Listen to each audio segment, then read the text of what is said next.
Hey, welcome back to Nerd or Novice. I am Noel Kroll, also known as Beard Broth. I am the host of Nerd or Novice. Today I got with me... My name is Will. And I'm Nord. Riveting. You were completely confused and taken aback. I have to say my name? That's the thing? All right. Yeah, You do have to introduce yourself. That is a thing. I'm going to do it. Hi, I'm Bob Hope. Oh, no. Bob Hope. Well, if you're Bob Hope, what that would make me... Darn it, I can't remember. I don't remember. It was... the riches thing. The lifestyles of the rich and famous. Oh, wow. Robin Leach? That's Robin Leach you're talking about. Oh. Yeah, but that's it. Well, anyway. We're going way off. That's all wrong. Everything's wrong. Anyways, this is Nerd or Novice. I have two guests with me today. And this is the podcast where we take a classic, something that maybe everyone should know about, and we find some people that don't know about it and get a fresh take, a new perspective from, no nostalgia goggles, anything like that. It's really cool. I have no idea what we're watching. What are we watching? We are watching, today we're watching Falling Down, starring Michael Douglas, directed by Joel Schumacher. Oh. Well, I know the director, but I don't know the movie. I don't know the movie. I know the this should be fun. And the director. This was, this is shortly after Batman and Robin.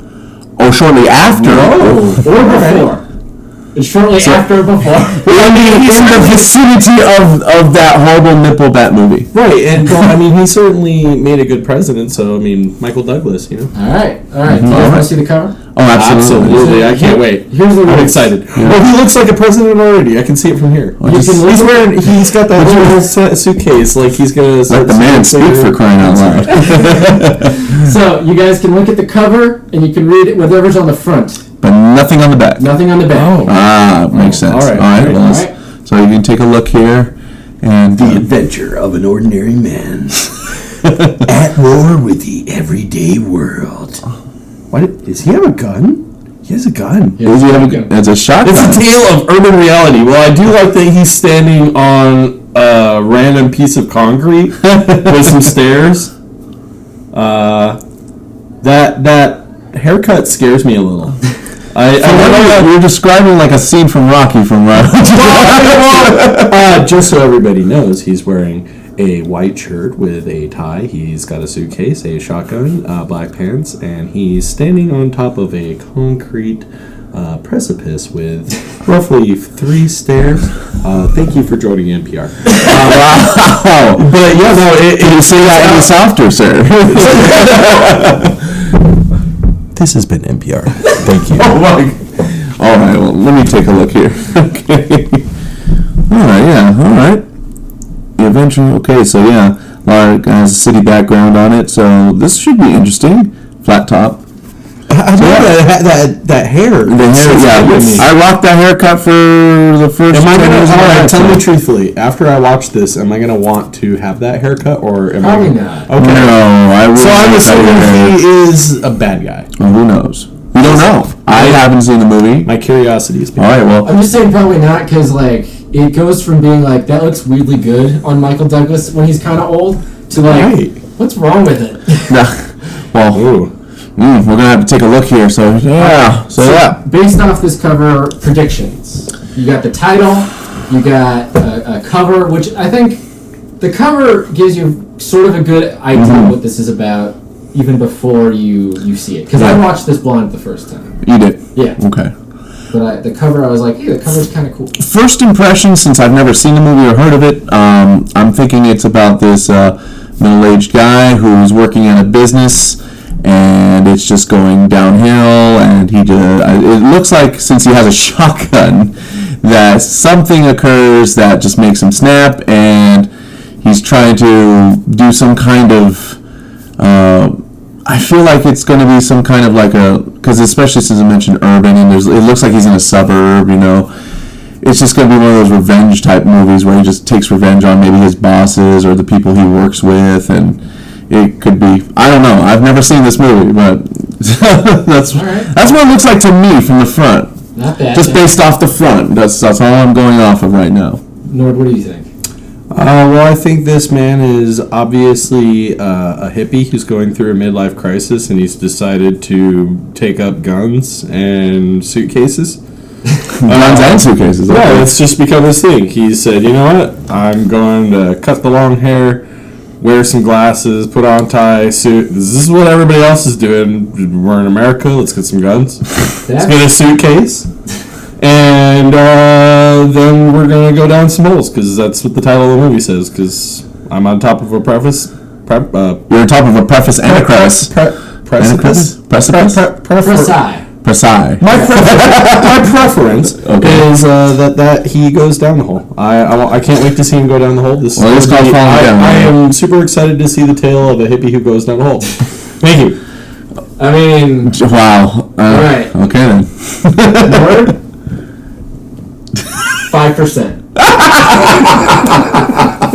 5%. Way off. That's about how much Way off. Okay. Yeah. All right. Well. All right, you?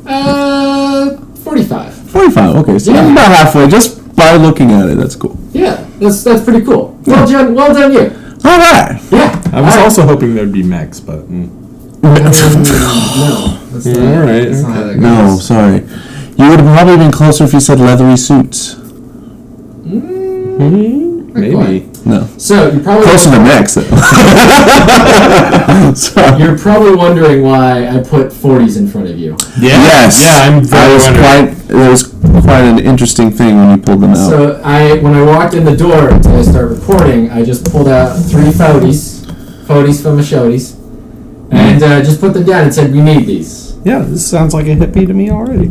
Well, the reason I brought it's still reserved. that's not a hippie thing, dude. Man, you guys don't know hippies. It's true. You're True, yeah. You're the hippie. Right. No, this is probably the most 90s movie possible. And not in the sense of like the most radical, extreme 90s. No, in like not the cool, Keanu Reeves way. Oh, okay. No. I'm talking the really weird, hot, just like terrible, like just suppressive 90s. Ooh. Okay. Like when you think of like a games, like for me, Like I'm stuck in the OJ trial. yes, Oh. that is the perfect experience. Oh, Okay. It's you're just stuck in that permanent like everything's just fucking yellow. It's just so weird outside, and it's just everything's TV looks weird. It sounds weird. It just none of it feels right. Doesn't feel real. A constant unease. Yeah. Constantly. Wow. It's like the atmosphere of GTA San Andreas. Oh, I was actually like getting that whole like kind of. I'm riding a bike down the alleyway and about to get my butt kicked by some dude. Yeah, about yeah, to like Sam blow up. Jackson's gonna- Yeah, exactly. What the shit? Motherfucker riding a bike? Not my city. My alley. Oh boy. It's just one house down. Check it out in GTA right now. Go ahead. It's one house down from yours. It's right there. Yeah. So this movie, He's for right. me, it personifies that feeling of the 90s. Not of 90s movies, not radical, but Just that this- period. Oh, the reality. That reality of that period is just that those feeling of something is just not No, right. I keep telling people the 90s is going to end up being idolized like the 50s in the future. That's what's going to happen. But that's not what it was. It was It's the on its 90s. way. It's already on its No, way. it is. People are already like, oh, the 90s. Oh, my I God, bet that's such a great time. I bet in reality the 50s was really just like everything felt like it was an affair. You couldn't feel like you could go anywhere. And you're just like, well, they're all fucking. You just walk into any store, like everyone here. Knows it. It's going, yeah, you bumped into his car, she bumped into his car, and the other guy, they bumped into each other's car, and that became a thing. Alright then. Yeah. So are you equating like cart? Well, that's how you did it in the 50s, right? You just bump carts. Yeah. Is that what? Was that the euphemism? And The penis and the Bumping vagina, carts. The penis and the vagina weren't invented until 1968. So Yeah. No, that's true. Until then, it was a uterus. yeah, it was Separate beds. separate beds, and then you had the little carts. They'd come out from the beds, and then the carts would like exchange glowing orbs. Kids, I think this is how biology works. Yes. And from 1950. Look, I watched a lot of I Love Lucy. That's all I'm saying. All right, separate beds for life. For life. Mommy, I'm home.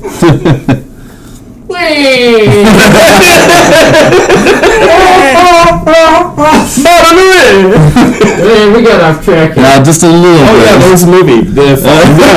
Okay, so since you guys both guessed some form of aggression, I want you to tell me before we start the movie. All right. Tell me a story of when you just couldn't take it. Ooh, is that going to be appropriate? Why are you looking at me? Do you think I have pent-up aggression just keep in? I'm excited to hear this story. Just like everybody else. So, well, we just couldn't take it anymore, huh? Yeah. Oh, goodness. Well, and which is odd because most of it has to do with the workplace. You know, because that's where most people get that snap feeling where you're just like, I can't take this anymore. And that's where yours. Yeah. Workplace. So workplace, yeah, which is weird. You would think it would be like maybe a social gathering, but no, it's work. It might be just. Mine was at Apple. Was it really? Yeah, it was at Apple. It was my very last day. The last day. The very last day I was there. You tell your story, but okay. Yeah, please.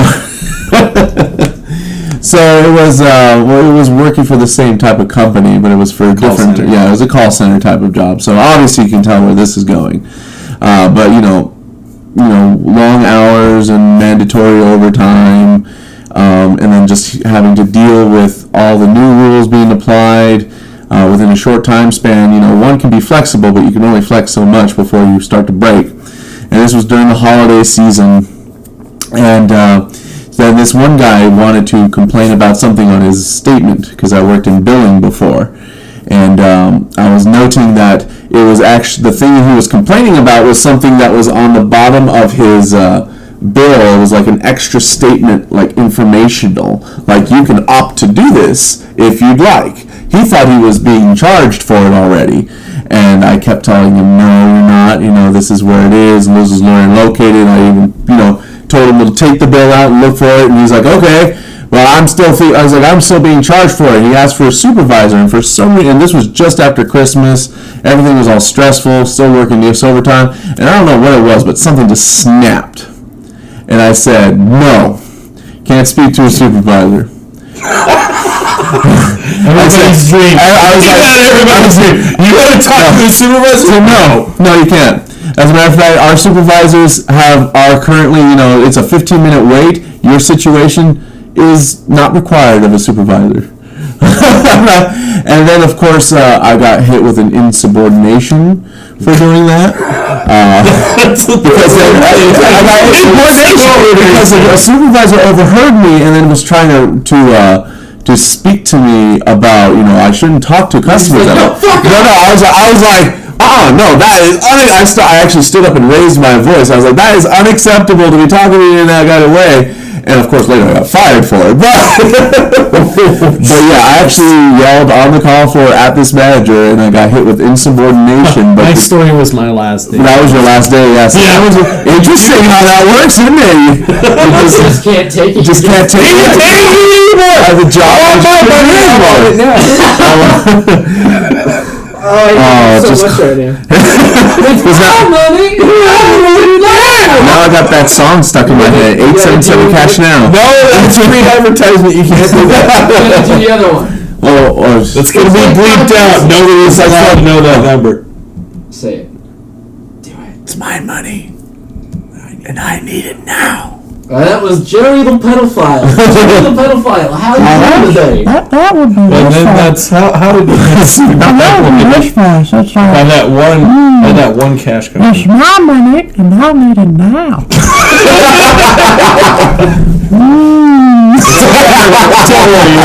You're covered under insurance. You're good. This is a gross house. This is that happens to be just But yeah, being actually. I meant you, not the house itself. Oh, okay. You specifically, Nord, are just disgusting. And you just have to live with that fact. I'm sorry. It's... And now let's just keep moving. Anyway. So do you want to discuss yours in detail? Not really in detail. I've never told anyone that story outside my Mine was I was working at Apple, and it had been just after we had gotten out of training for iOS 7. I think Will remembers this because he worked over at Apple too. Yes. We had just been told that we were closing. Yes. The project was ending, and we were going to be moved into new departments. So I had a choice whether I was going to stay there and go into either, I think it was Home Depot or UPS or Whole bunch of pharmaceutical company. Yeah, there was a whole bunch of different companies. Different projects in one call center. That's what it is. And Vendor so it was release day. iOS 7.0. And if the person who I did this to is out there, fuck you. You're an asshole. you're a jackass. I just want to say you're an asshole and a dumbass on top of that because you called in for the stupidest thing. So, I'm taking calls and everybody's asking about the server and most people are polite about it and they're saying, hey, I can't connect and I can't download this, and we're like, well, okay, like fucking 12 million people are trying to do this right now. That's an issue. I'm sorry, you might have wanted to do it earlier because you could actually have done it yesterday, or you can do it later, tomorrow. It's not going to be 12 million people trying to get this thing. But this one guy calls in, and he just gives me this sarcastic ass tone right from the start. Hello, sir. What's your name? And I said, well, hello. My name's John. Well, sir, I can't download 7.0. Do you know why that is? And I said, right straight back to him. Why, yes, sir, I do know what that is. It's because 12 million people are trying to download this at the same time. Did you think it was going to be easy? Did you think everybody wasn't going to be willing to do this? And he said back to me, well, you've got an attitude problem. And I said, you've got a problem with trying to reach another person because I already know it's a 15-minute wait. Hung up on him.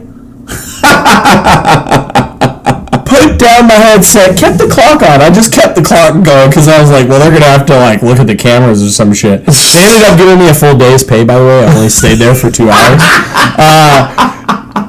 Got up, put my headset down, walked out. Didn't tell a single soul. But I was already pissed at the company because they were closing. And it was over. Do you remember what it was over, Will? Mm-hmm. It was over because they didn't want to upgrade their concessions, which were already pretty good. But if they had just spent, I think it was something that ended up being like $10,000 worth to keep. That's the company, mind you, not just. And they were provided with those iMacs. Oh, absolutely. Yeah, that's God. Anyways. Yeah. Fuck that particular company. I don't want to get in any sort of legal issues, but yeah, fuck that company. No. But yeah, I walked out, and that was my last day there. I got a full day's pay for 2 hours worth of work, and I told somebody in a proverbial way to go fuck themselves. So, again, if you're out there, just suck it. Just terrible person. Terrible person. This escalated very quickly. It did, actually. All right. My turn. Yeah, go ahead. Might as well, because with the two of us just like spilled our soul out here. All right. When I couldn't take it was about a year ago now. Was it at work? Was it at work? It was at work. Oh, see? It's always work. It's always work with Americans. What it was that I couldn't take it at my job because I just wasn't getting paid enough. And I was like, I'm going to go work at a restaurant because I love to cook. So I went and I got a job at a restaurant and I gave my 2 weeks. And I was ready to quit. Also, they weren't paying me enough at this job. I was doing so much goddamn work and not getting anything for it. And I was just like, yeah, I'll do that. We get to the restaurant, and I start working, and it's amazing. And then, bam, all of a sudden, my girlfriend's like, hey, I just left. The house is empty. Bye-bye. And I'm just devastated. I don't know what to do. And I end up losing my job at the restaurant because I'm just too distracted. Oh. I just feel, worthless. So I go back to my old job, where they weren't paying me enough. It was a theme park, by the way. So it was a very easy job. Where was it? I'm not saying. Okay. Yeah. Don't say. Wow. Don't want to do I was that. working at this theme park, and I went back because I just needed a job to make a little money while I tried to find another restaurant job. Yeah. Yeah, you got it, Nord. Yeah. One of two places, I assume. Shush. Shush. And I went back to that job, and then I couldn't take it anymore. And I was just so bored with this dumb job, and I just couldn't take it. And then out of the blue, I get a text from my newly recently ex-girlfriend. I'm just like, what's this about? And so I go and I talk to her, and I try to get a little more understanding. And then I find out, guess who she's been going on a couple dates with since we broke up? Oh, no. My boss at the amusement park. Oh! Ooh. Alright, that hit me in the feels. Who was married? Oh! Even worse! I can see why you got these 42. No, that was it. Alright. Okay. Cheers. Cheers.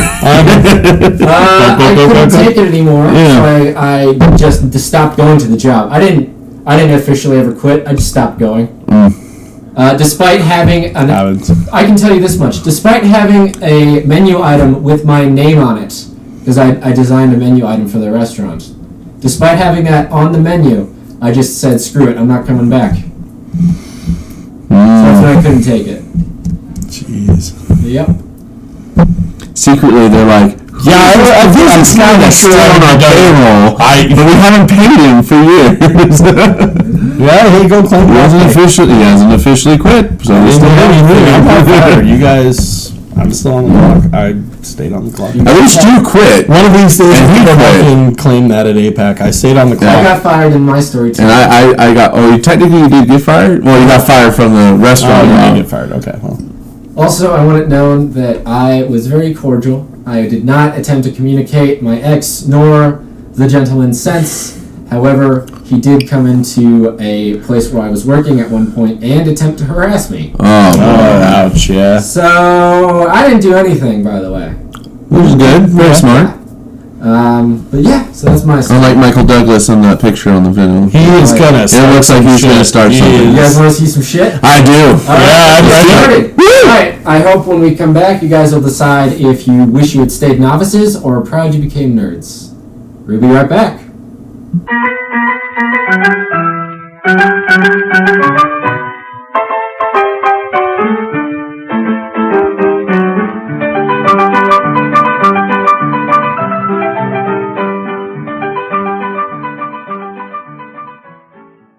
And welcome back. All right, guys. We just watched Falling Down, starring Michael Douglas. What do you guys think? That movie was not economically viable. It was not. There was a lot of glass and steel flying by. A lot of it. Just want to make sure to tow that car. To clarify, these are all based on lines. Lines in the movie, of course. If you have Very distinct lines. very distinct lines, Yeah. absolutely. Which is so. I think that you were absolutely correct. I was about half right with this movie. I'm disappointed he wasn't a hippie. Well, no, he was definitely working for the Department of Defense and. Or just the defense industry. He was working, in the defense industry, making missiles, kind of like a Raytheon type of job. That's exactly what I was thinking. Yeah, like a Raytheon type job. An analogy. Yeah. Is that the right word? That was an analogy. Analogy for Yeah. Raytheon? Analogy. Analog. It was not an anachronism or anything. An anachronism. Right. But yeah, it was Gerontological. Yeah. All right. But yeah, the Mike Douglas in this movie was amazing. Yeah. He was really good. I totally was with him the entire way until pretty much like maybe the last 20 minutes of the movie, maybe. Yeah. Because then it went really way off course, but like way dark from that point. But like I got like He's trying to get home. It was trying to. Yeah, he was trying to. This is trying to get It's home. not his home. It wasn't his home though. Is that what this was about? Are you telling me this is Homeward Bound, the Mike Douglas edition? I'm pretty sure it was. Well, yeah, but oh my gosh, yeah, this. This is one of those hidden '90s gems, and it definitely had that '90s feel, especially that early '90s feel. It was very like, and you were correct earlier. It was just like very sepia tone. Like sepia tone is like you used to like yellowish kind of feel, but sepia tone. It was just really like. It was that really dirty desert look to it. Sepia. Sepia. Is that the correct word? I think it's sepia. Sepia? Sepia. Thank you. I'm sepia. Sepia. Sepia. That's words. Yeah, words are it's horrible. got this tone about it that just it's uncomfortable. It is. It's really uncomfortable. And Well, he just said that at the end. Yeah. He's just Well, like, you even said it was hot. hot day today. Yeah, hot day, and it was only really like the first 5 minutes was just like really like tense building. It was just I like would describe the movie as sticky. it was sticky. Yeah, it had a It makes me feel a little like Yeah. Yeah, exactly. The whole movie is just like You're sitting on a leather chair in 100-degree weather. leather. Yeah. With I want to move, but oh god, the AC is broken, and the AC is broken, and there's no air. just foggy, just gross, just like this hot, dense, but like it's not like an Arizona heat where it's not. There's no dryness. No, it's the wet. It's the wet that just like It's wet, and you just feel awful, and that's exactly what this movie's cinematography makes you feel. Exactly. I love that. And Robert Duvall, that was a nice surprise. it was a nice surprise. His side story was a little confusing at first, and it was just like it felt like just added extra. But it wasn't until the end of the movie like it all kind of just like connected and was like how he like meets up with Mike Douglas's character. Everything just flows It just together flows. so nicely. It starts off very weird, Very slow and just like confusing. I like, was convinced. what's going on type of thing, but then it's just like I was 100% convinced that he was gonna die. Robert Duvall was gonna die. during the entire video you were exactly He didn't die. No, he didn't die. I guess the twist is it was exactly the opposite. He didn't die. He lives. This movie does What a a twist. phenomenal job of playing against your generalizations. Absolutely. Because at first it seems like, hey, Michael Douglas is this. He's a guy. He's just stressed doing out. the wrong thing, but he has good points. And then the more the movie goes on, You're just like, whoa. no, he's wrong. He is insane. He is becomes the crazy. bad guy so much to the point where the I'm character, the bad guy? the character himself says, "Did I become the bad guy?" Yeah, he just became he just went from like going towards the right idea but going about the wrong way to literally just going extreme. You just saw this character go step by step by step, and it was just like it was interesting to see that character just go that way. I won't lie, that was the most guns I've seen in a movie that I thought was genuinely about just going home. Since Milo Noticed. Or Homeward Bound. Or Homeward Bound. So Milo noticed they only get like 4 guns in that movie. Four guns. They're hidden. You have to look for them. They're very hard to find. Yeah, They are there. They're underneath the fur. Yeah. They're. I would like to call this Homeward Bound the Mike Douglas movie edition. I could see that. I can see that, right? Yeah, this. But with guns and, Yeah. And then he kills a guy, and you don't even know he kills a guy. It's, or just say Homeward Guess Bound. what? He killed that guy. It's Homeward Bound, the economically viable. So we're getting a little too deep into it. But yeah. So all I want to say for right now, because we're going to get back into this, but I want one of you to tell me what the plot of the movie is. The entire plot. We have a gentleman who basically gets laid off or fired from his job, is divorced, his life falls apart, and as he's just trying to commune and try to get his life together, just all of a sudden just completely loses it. I know, it's funny. He just snaps. He basically just snaps. No, it's funny you say he communes. He commuted. He was doing something. Of this movie is the overall plot was LA sucks. It's hot. It's hot, and you get in your car and you drive down the road, and there's all these things. And it's just you want to go home, and it's hot outside, and everything's wrong. The police are after you, and you're feeling kind of persecuted, and it's just like, you know what? I guess I am the bad guy in LA. When I go to LA, I'm the bad person. Just an FYI, when you go to LA, you're a bad person. So. Okay, so Nord, you're basically talking about the plot movie. That was the plot. From LA is bad. When you go to LA, you're bad. It's hot. from the. I'm not really sure. What would you call Mike Douglas's character? He definitely wasn't the protagonist, but he wasn't really an antagonist until like the last 15, maybe 20 minutes of the movie. The beauty is that Michael Douglas and Robert Duvall get not equal screen time. Michael Douglas gets maybe 4 minutes. Yeah, he gets most at of the it. most 5 more minutes than anyone else. Right.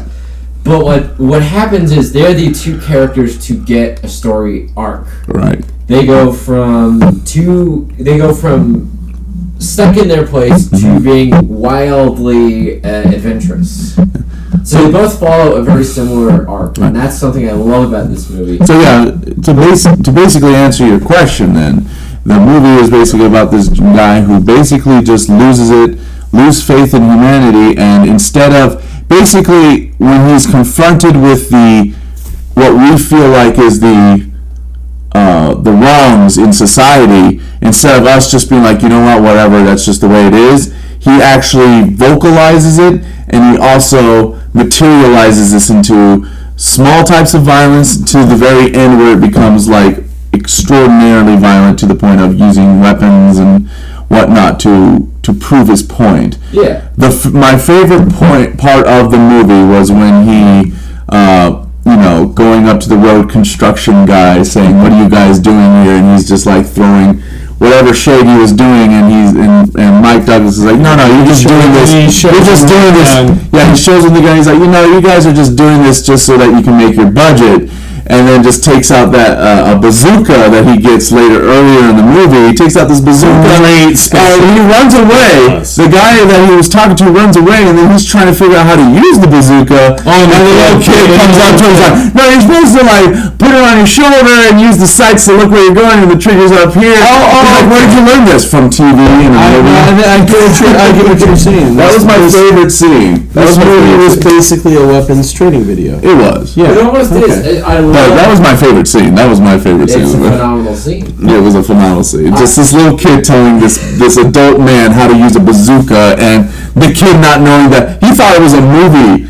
But the fact that it defies all physics it goes down to the ground and then flies at 90 degrees. Yeah, the angle that it pulls up, and then it's just goofs aside. That was a funny scene. It was a really hilarious scene. I was kind of hoping to see like a dummy fly up from the explosion. Well, that's we can't have him indiscriminately killing people. Yeah, it has to be very targeted. Yeah, I think like only there's a reason. The movie does a very good job, because even at that point you don't think he's the villain quite yet. Right. Like, because the only people he kills in this movie, they give us a reason to be okay with him killing. Yeah, I'm all right with him killing a Nazi. Yeah, it's like, I don't disagree with that. There's a Nazi. There's he doesn't kill this guy, but he shoots a Cholo gangster in the leg. It gives us very much a good reason for him to understand why he does some of the things he does. My favorite scene is the gas station scene where he just starts beating up all the food. The setup to the scene is he goes into the gas station. He needs 50 cents to make a phone call, and he's also hot, so he wants to buy soda. Which he assumes is 50 cents. Guess what? It's 78 cents. Or 80 cents. So this is like 1990 and the guy's charging 85 cents. I completely understand his frustration. See, 100% understand this guy's frustration. He goes ballistic and steals a baseball bat and starts beating up anything in the store he thinks that's overpriced. And that's my favorite scene, because it's the first scene where you're like, well, he's wrong in his actions, but I get where he's coming from, though. Yeah, right, exactly. Because I feel like that every time I try to get a soda, and like the soda keeps going up and up and up in price. $6. Yeah, $6 for refillable soda at fucking Chili's. It's ridiculous. Wow. We're not far away from that. Michael Douglas is definitely the bad guy of this movie, but he has enough to him that you can keep it. He's not a bad guy until the movie tells you he's a bad guy. Can we just talk for at least 1 second about the insanely terrible choice of trying to seek safety at the end of a pier? That is true. That's probably the most. I'm going to run from somebody who may be possibly trying to kill me. Let me think where I need to go. Out on the ocean, on the thing that the police can get to me the hardest possible way. It's super hard. Yes, the most obvious plot hole of the movie is that near the end of the movie, the wife wants to hide from Michael Douglas. She knows it's her favorite place too. And she hides on the pier, which he discusses with her in a home video in the movie. He says that it's her favorite place, and so yes, that's the biggest plot hole in the movie. That being said, I'm just saying, take a taxi, grab a taxi. That being said, I mean, the movie, aside from the fact that that's where it ends, yes. It's pretty. And also, would you rather they not do that Robert Duvall speech? Oh no! Any excuse to get Robert Duvall and him together with Michael Douglas was just it was incredible. Like that was only has like 2 lines with Robert Duvall, but they together. Oh my god! It was amazing. Yeah, the last 10 minutes was like ooh, let's go. It is equal to the tension of the boat scene from The Dark Knight. Oh, absolutely. Oh yeah, absolutely. I agree. Yeah. And it was just like it's like I have a gun in my pocket and are you gonna kill me? It's like you got 2 options. You can either shoot me. Spoilers. It's like I did spoilers. You did. Spoilers. Like I'm either gonna shoot you and kill you, or you're gonna shoot and kill me, and my daughter gets the insurance money. It's just like he's like, at this point, I don't fucking care. I'm gonna die at the end of this one way or another. So, I mean, and that whole tension was just, it was just like you could have felt that there was a part where like this could have ended, a little bit better with the character living, but the way that he descended into this darkness, it had to end the way it did. Yeah. Because of just how. Yeah, I think if he lives, that's falling up. It's falling up. It's like, the movie's falling down. Happened, and you know what? At the end of it, fuck it. We're not making those Shel Silverstein movie here. We're going down. He dies. Alright, so how'd you guys feel about the integration of London Bridge is falling down into the movie? Oh man, that was the best placement of ads for a nursery rhyme?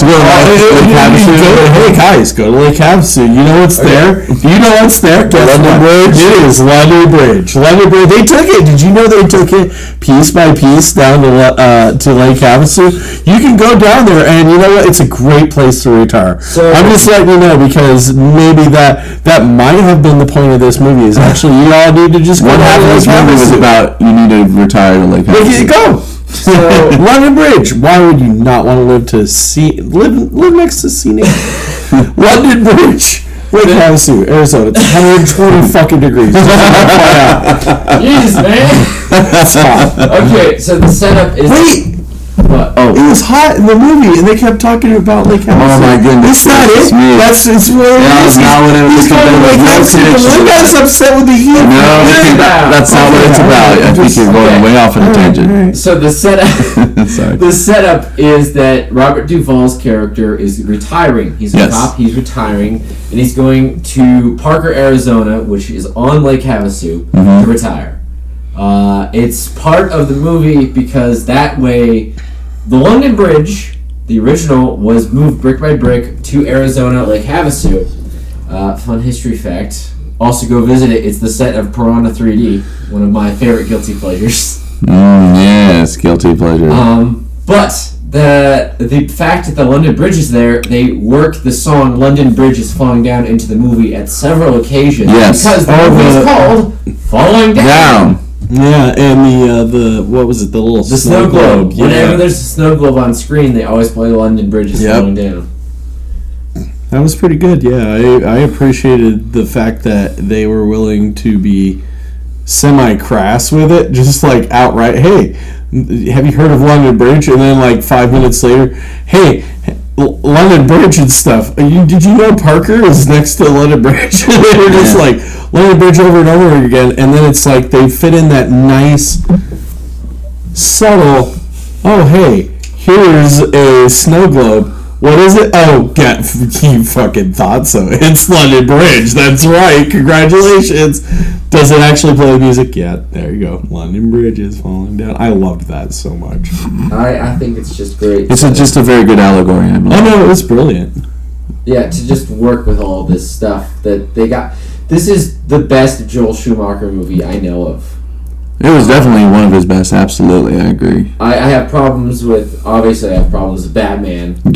I have lots of problems with Phantom of the Opera. Don't get me started. That's one of my favorite musicals, but watching that movie is just so difficult to watch. It's a bit rough. And then I love Sunburnt Butler, but that's another thing altogether. Right. Anyway, sorry. Go ahead. So this is my favorite Joel Schumacher movie because it is got that just enough cheesiness in the right parts to keep it very set in its time period. Absolutely. But also it's very, very serious movie. Very much. And that's what I love about this movie is that it feels very much part of its time period, but also somewhat timeless. There's even an article right now saying, like, falling down 20 years later, does America finally realize that Michael Douglas is the bad guy? Yeah! You realized that the first time because We didn't realize it the first time, but it's probably the methods that why he's going a little nutty is very relevant to today's society, especially so. Yeah. So I think that's Well, I think I talked a little bit to you before about how superheroes and all of the society that we've created around that kind of stuff is a way to escape our dystopian future that we don't want to accept. Our horror society that we live in, where we're all constantly dehumanized on a basic level. But it's not like this movie nailed that to a T, although it was pretty fucking close to nailing that to a T. almost. Yeah, Almost, pretty close. I love the way that Michael Douglas can brush off. He can say the things that we all thought at some point. Oh yeah. When the homeless guy comes up and asks and starts lying to him very obviously for money. I mean, it's sad to say, but we all have been in that situation. Oh yeah. And normally I tell the truth. I don't have any money on me. Yeah. But sometimes maybe I do, and I just can't spare it. So I have to come up with some lie. Right. And what I like in this movie, I have thought about saying what he said. I never would. I just couldn't. Yeah. Right, but part of you wants to say that you've spent all of your money at a payphone. Yeah. When any reasonable thinking person knows that payphones haven't existed for quite some time. Yeah, it's... Oh no, sorry, my change is gone. Payphone. Yeah, it's just this perfect balance of just this guy, and he can't. You connect with him on such a certain level. It's like Rick from Rick and Morty. You connect, but there's a certain point where once that character reaches that point, you're just like, whoa. You're like you have to disconnect. And here's the thing that I've noticed in this entire video is that I don't think Mike Douglas's character ever told a lie. He was very brutally honest through the entire film. That's true. And when I say brutally honest, I mean brutally so, because he followed it up with violence. Exactly, he followed it up. It started softly from a bat to beating somebody or just moving things around to the point where he ended up starting to shoot people. Yeah, but we just did not like the how society was lying to itself. A statement on the brutality of society in general. Exactly, and it showed really well. He was a great representation of that. Mm-hmm. It was very. I loved how he was able to manifest that throughout the entire film. Mm-hmm. It's a phenomenal performance from literally everyone. From everyone, yeah. I can't think of a bad acting job amongst the whole crew. It was very. Child actors. No, the child actors were amazing. No, it was great from start to finish. It was very engrossing. Like it had a good feel. All the people. Maybe I appreciated one of the cheesier moments when he, of course, was going to turn around and punch the guy. Of course he's going to do it. About to say, yeah, of course he did. Hey, man, he played a douchebag perfectly. There's a douchebag cop, and the douchebag cop is the only performance that doesn't feel natural. No, it's awful. It's awful. It is awful horrible. in the way that it has to be, though.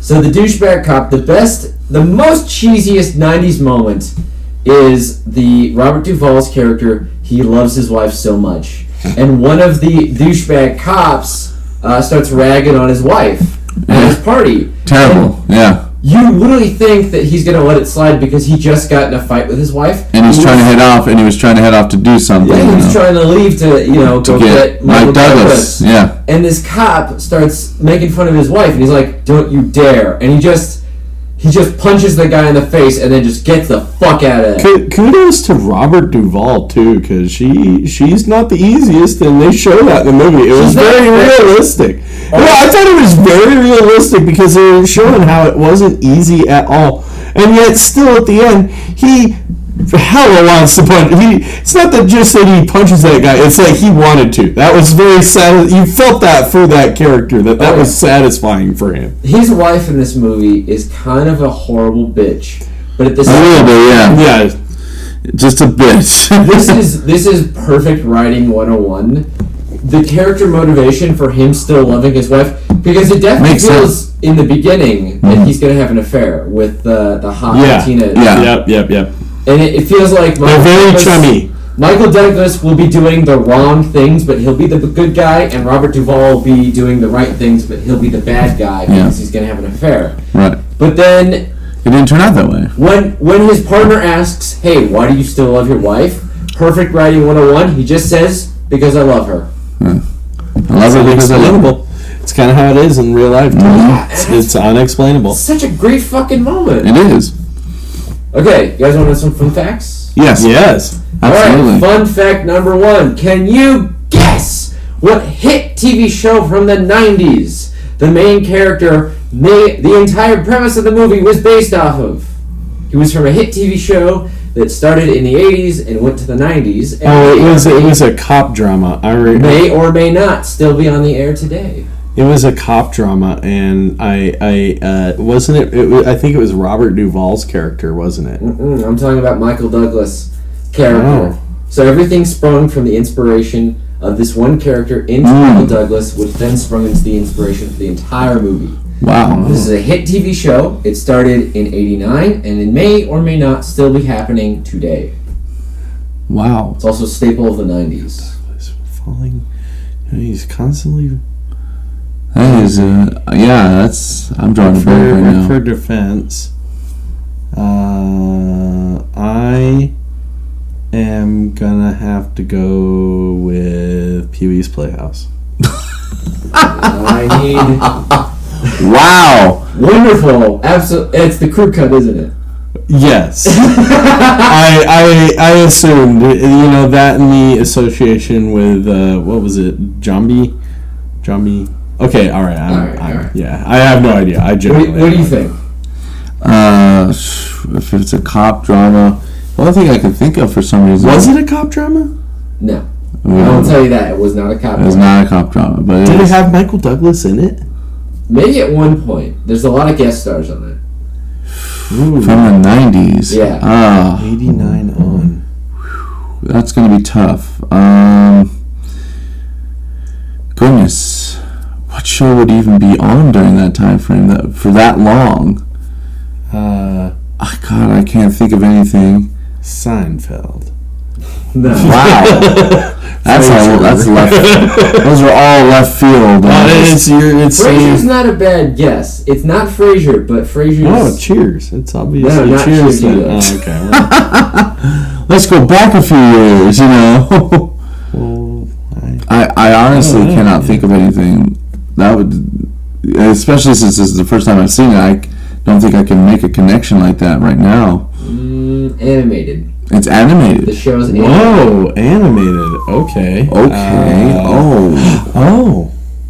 Yeah. You think you got it? No, is it The Simpsons? It's The Simpsons! God. The character Michael Douglas defends was the character Michael Douglas was playing defends, who appears in the movie, and the entire plot and the entire premise of the movie was based off the character Frank Grimes from The Grimy! Wow. I was actually thinking he kind of looked like Grimes. Frank Grimes in The Simpsons is a character that wears a white shirt and a black tie and has a crew cut the entire episode. And he accidentally kills himself because Homer Simpson's incompetence drives him insane to the point where he literally starts ranting about capitalism and then eventually kills himself. Wow. By accident, because he Good says, guess. hey, look at these electrified wires. Well, if I won't touch them without safety gloves because I'm Homer Simpson. And then he touches them and dies. Dang. Yeah, I remember. That's a good guess. No, I remember that episode. Oh, you do? Yeah, I remember. Wow. It was a great episode. He was pretty frustrated. Like, they referenced him later, I think, in one of like the Tree Houses of Horror. Yeah, had, his ghost comes back, and then also his son tries to kill Homer. Yes, his son. That was it. It was another episode. But yes, so the character of Frank Grimes in the show was a orphan born with nothing, and then he got his own education. He had to pay for it by working 2 full-time jobs while also going to school. He eventually got his education, and then he got a job at the nuclear power plant where Homer's incompetence literally drove him insane. Which is a beautiful, beautiful episode. But I love that the entirety of this movie that I love is based off of one of my favorite episodes of The Simpsons. Incredible. I think that's so cool. That is very good. Alright, number 2. Alright. Nobody in Hollywood wanted to make this movie. Absolutely nobody. I can see why. I believe that. Yeah, absolutely. So, here's the list of actors that were originally thought of. So, back when these actors were being brought up, no studio would take it because they're like, no, I don't like this movie. That actor's great, but they're not going to be the kind of draw we need because it's the 90s. Right. So these actors were not as big a draw in the 90s as they are now or maybe 10 years prior. And it was Michael Douglas who read the script and said it was the best script he'd ever read. Wow. Got the movie okayed by Warner Brothers. So here's the list of actors. Okay. Jack Nicholson. Wow. That would have been different, yeah. Yeah. Ed Harris. I can see that. All right, yeah. I can see Ed Harris. But especially with The Rock. I'm getting ideas from like The Rock, Ed Harris in that one, and just be like, I can see that. I think I prefer Michael. I would have liked to see the Jack Nicholson only because I think that would have been super interesting. Because I can totally believe that actually happening. Yeah. That would be like a fucking cult class. That would be like the Rocky Horror. Yeah. Oh yeah, if decidedly.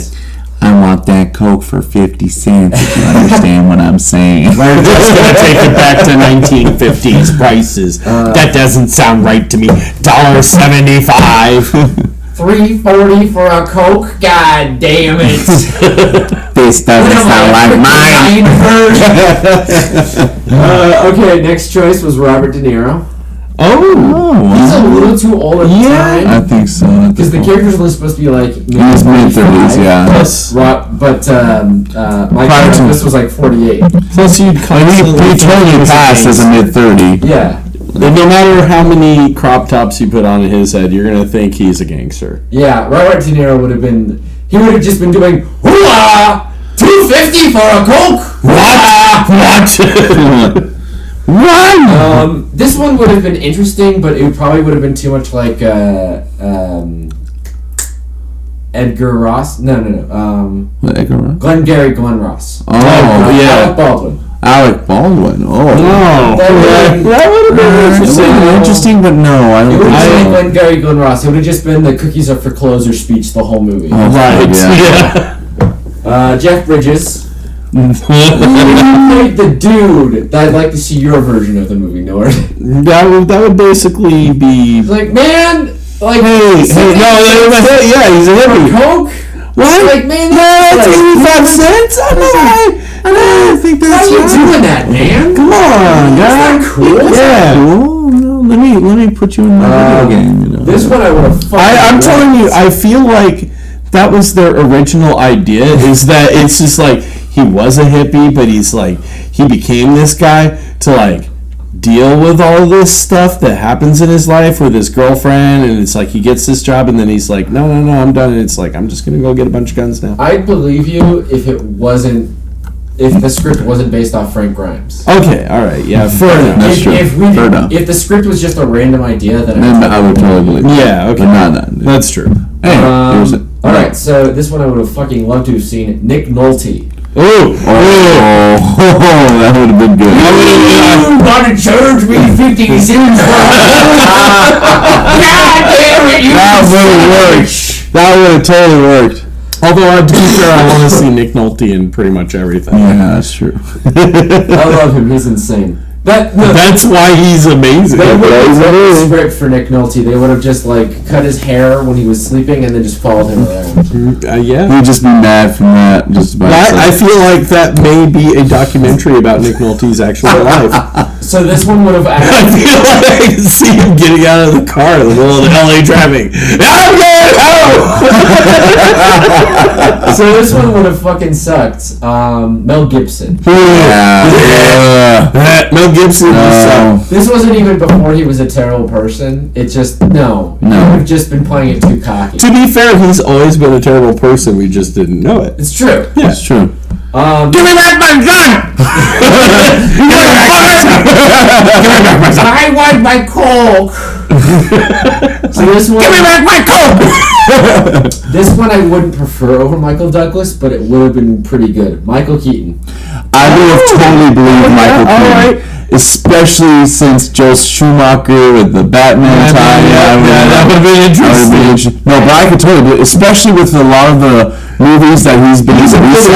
He's a brilliant actor, and he also plays a very terrifying villain. Yeah, after he would have Birdman and Spider-Man. Oh, Birdman was so good. Birdman. Yeah, absolutely. I hate that movie, but I love his movie. Oh, I appreciate that movie so much. The fact that they're just constantly riffing on pretty much the fact that he used to be Batman. Yeah, I just appreciate that so much. So yeah, I agree. That would have been. I would if it wasn't Kirk Douglas. If it was Michael Keaton, I would have. Kirk Douglas.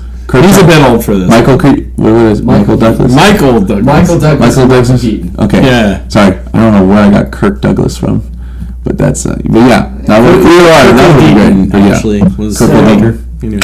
This one. Kirk Shatner. On paper, this one sounds wrong, but I bet if it happened, it would have been amazing. Okay. Robin Williams. I'm just trying to get the traffic, you guys. I'm going home. No, what about Good Will Hunting? Good Will Hunting, Insomnia. What was that? Photo booth? 24-hour photo booth. The 24-hour photo. Oh man, that was terrifying. He was. I would believe him. I would believe him as that. And the fact that when he would just smile at people, it would give you that cringe. It would give you a cringe because you know the actor as being hilarious, but the scene he was in would make you just feel really uncomfortable. It would have been unsettling. Yeah. It would have been interesting to see, but yeah. I feel like he would have performed it so well that we would have found out he was the villain too early. Way too early. Yeah, absolutely. Because he's so good at everything he ever did that he would play a villain just a little too well. Michael Douglas, he's able to subdue that a little more. A little bit more, yes. Because even Robin Williams' serious roles, they're still I'm not sure over the top. I'm not sure if Michael Douglas is a good guy or a villain in real life, so I think that's kind of how it plays for that. You know, it's like that's how it feels sometimes. This next one I would have hated. Not because I think he's a bad actor, but just because there'd be too much of the when I tell you the actor's name, you're gonna be like, there'd be too much of his signature moves. Right. Harrison Ford. Yes. Oh yeah, no. There'd be too much of that pointing at you. Harrison Ford can point at somebody like it's nobody's business. Yes. You watch Including President Danger, when he grabs that paper and points at the sniveling secretary, he's like, you motherfucker! Yeah. He doesn't say motherfucker, but when he points that finger, you're like, God damn, man! That scares the shit out of you. Yeah. Yeah. I don't feel like I need to see more Harrison. No, I don't think Harrison. He's a good actor, but he should just rest on his laurels. He's Indiana Jones. He's Han Solo.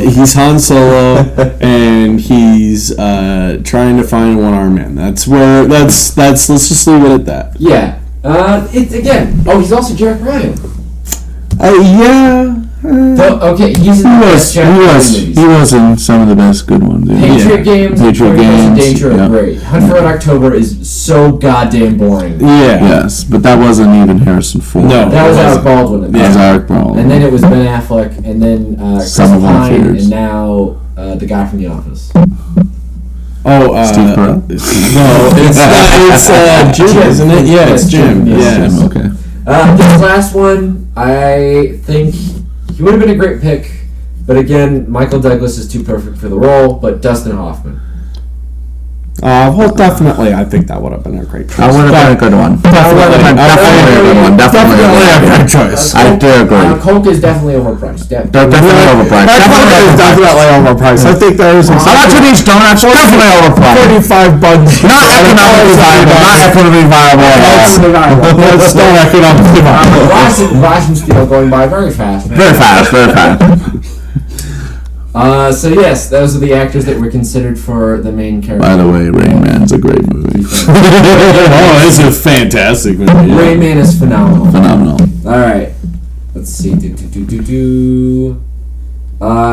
cashier in the Whammy Burger is the cashier in the Whammy Burger is the younger sister of this famous Batman actress.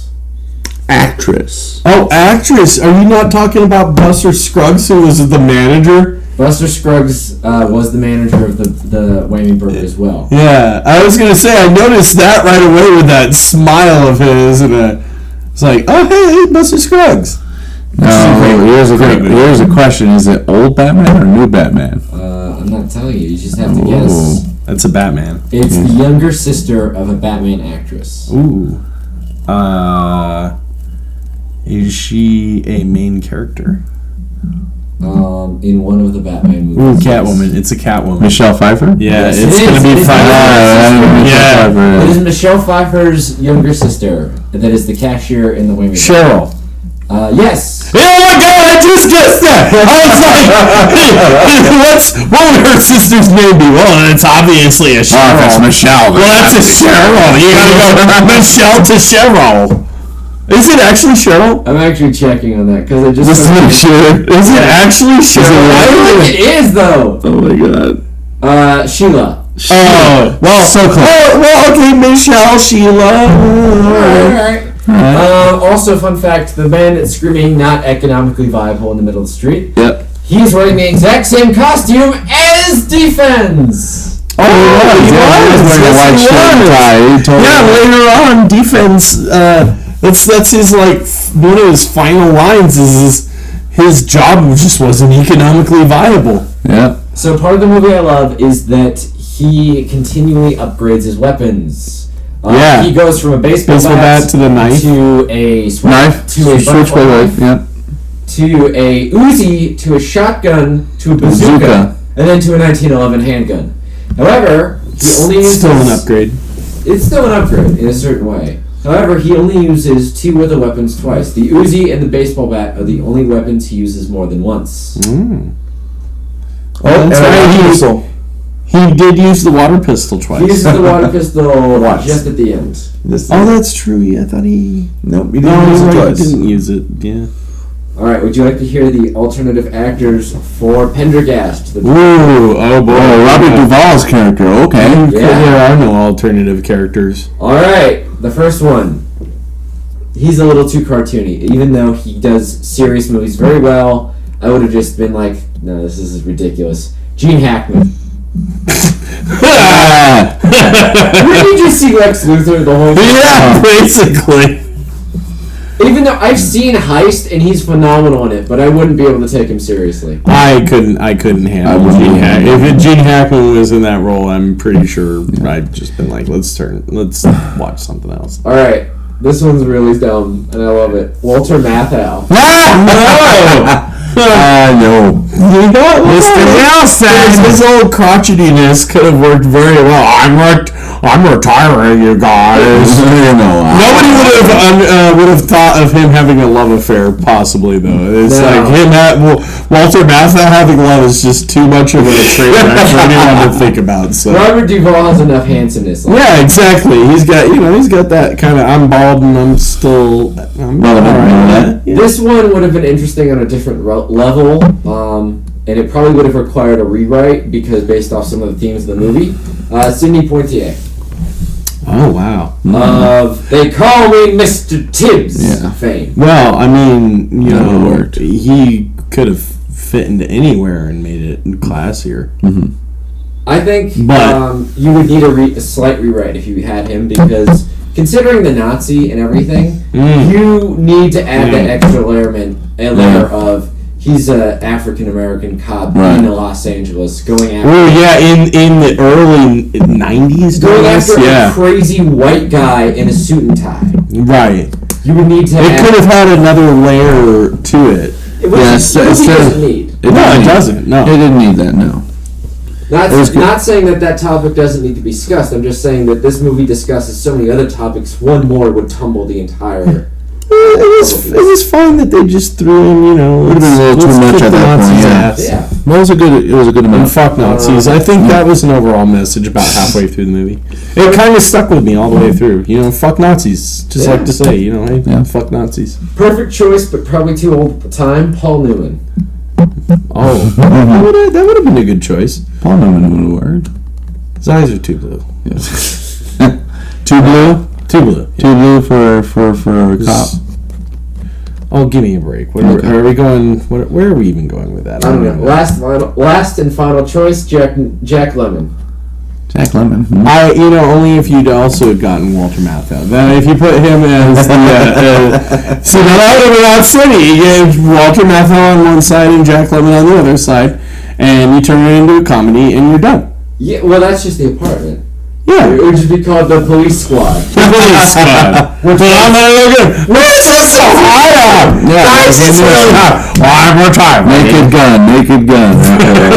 I would have bought Paul Newman in the role, but he's too old for me to think he could have had a love affair with this woman. No, yeah. That's why Robert Duvall was the perfect. Robert Duvall may be older than Paul Newman. I don't know.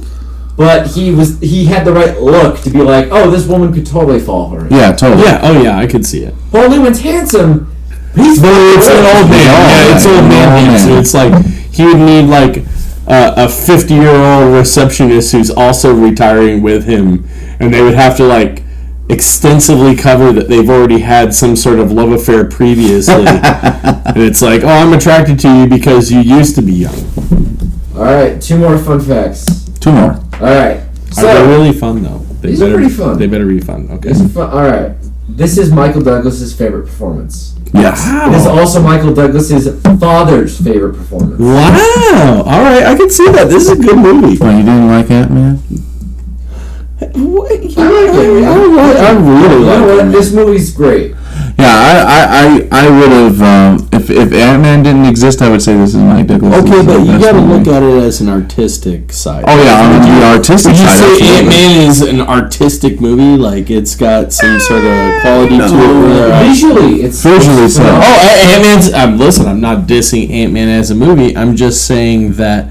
When we talk about when you're talking about performance-wise, character-wise, what carries Ant-Man? Is it the fact that Michael Douglas is in it and he's a really good actor in it, or is it the fact that they've got little flying people who've also become really big flying people, and then they also kick a bunch of ass, and then they have an action scene on a tiny little set, which is hilarious. I still love that. It's true. Michael Douglas and Robert Duvall, they owned this movie. They carried it. It was amazing. Yeah, they carried it absolutely. I have no issues with them claiming this is their favorite performance. Yeah, absolutely. It's so good. Robert Duvall was in the fucking Godfather, and I remember more about his performance in this than I do it. And this movie is not as well written as The Godfather, but God damn, do they act the hell out of these lines? Yeah, they did. Yeah, and I would probably put this as one of my new favorite movies.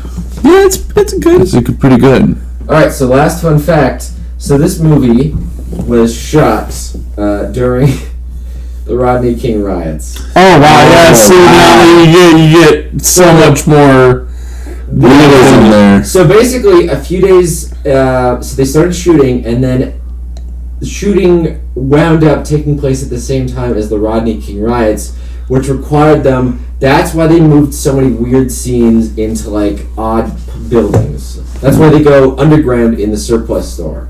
It's because they shot a lot of scenes indoors in Burbank. Right. Because, holy crap, their movie was becoming a reality in the outside world. And it's kind of amazing this movie didn't get delayed for a year and a half. sensitivity. Yeah, just out of sensitivity. Gangster Squad. That Absolutely. movie got delayed for a year because of the Dark Knight Rises theater shooting. Right. Because the original cut. absolutely. Shooting up a theater. Yeah. Yeah.